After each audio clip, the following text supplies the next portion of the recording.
Peut-on vraiment moraliser la vie politique? C'est la question qu'on se pose ce matin dans le Plus Info, Stéphane Paris. Le chantier est en tout cas lancé. Le ministre de la Justice, François Bayrou, a commencé les consultations et le député de gauche, René Dosière, a déjà fait quelques propositions.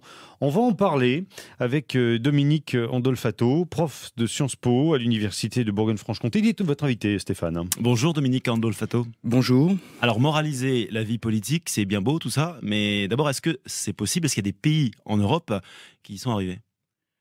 En fait, ça dépend beaucoup des pays, ça dépend beaucoup des cultures politiques, où la morale politique est la plus élevée.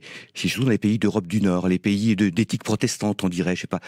Il y a un classement international qui existe sur la moralisation, qui est fait par une association une ONG qui s'appelle Transparency, et qui place en haut du tableau des pays comme le Danemark, la Suède, la Finlande, la Nouvelle-Zélande aussi. La France, elle est 23e. Ah oui, c'est pas terrible. Les Italiens, 60e.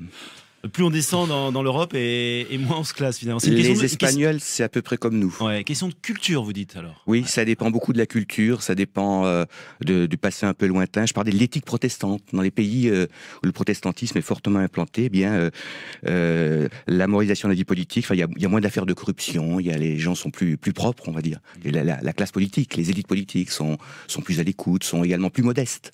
Alors on parle de moralisation, on dit il faut que tout soit transparent, mais est-ce que c'est vraiment la solution? Est-ce qu'il faut tout dire? Est-ce qu'il faut tout rendre public pour moraliser la vie politique?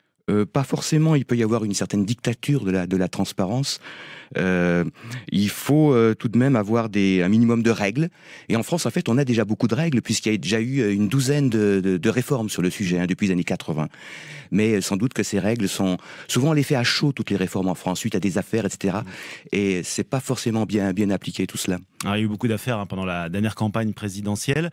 René Dosière, le député de gauche, a fait 12 propositions. Alors, parmi ces propositions, meilleur encadrement des partis.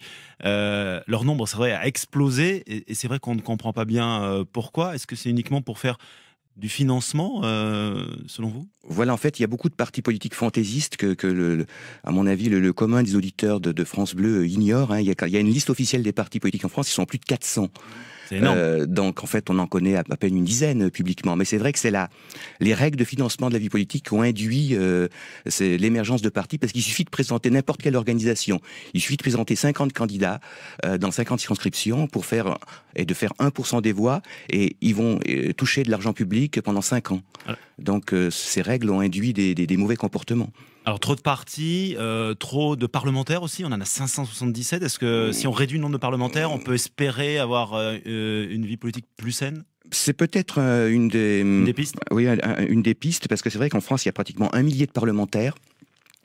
Et du coup, les rémunérations qui sont sur ces parlementaires peuvent être, quand on fait des comparaisons, peuvent apparaître relativement basses. Et donc, les parlementaires français sont Vous dites qu'un parlementaire touche peu d'argent?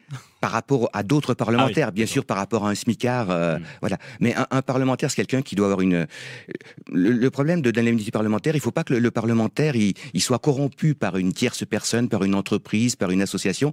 Et donc, depuis toujours, on essaie de lui servir un revenu relativement élevé pour qu'il ne soit pas tenté par la corruption. Mais peut-être que ces revenus aujourd'hui sont un peu trop faible, et parce qu'il y a beaucoup de parlementaires, donc beaucoup de rémunérations à servir. Donc probablement, c'est d'ailleurs une des propositions de Macron, mais provisoirement elle a disparu.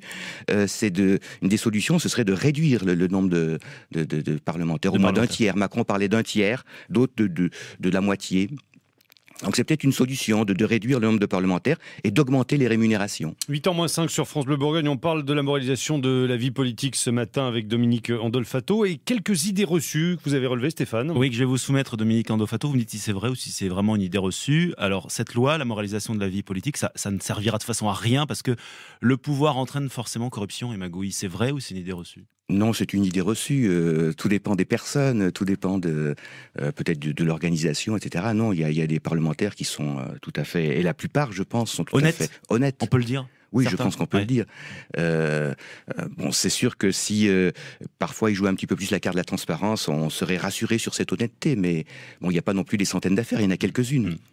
Deuxième idée reçue, la transparence, c'est bien beau, mais si on publie toutes les données, de toute manière, personne ne va les regarder. C'est vrai ou c'est une idée Non, reçue? ça c'est faux. Il y a pas mal de sites internet maintenant qui publient des données qui sont quand même beaucoup consultées, etc.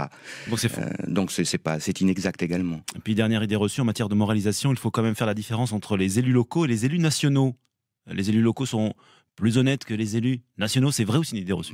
C'est en tous les, c'est difficile. Il n'y a pas de réponse tranchée, mais en fait, il y a beaucoup d'élus locaux qui, jusqu'à présent, sont également des élus nationaux. C'est vrai. Donc, ils peuvent être tentés également.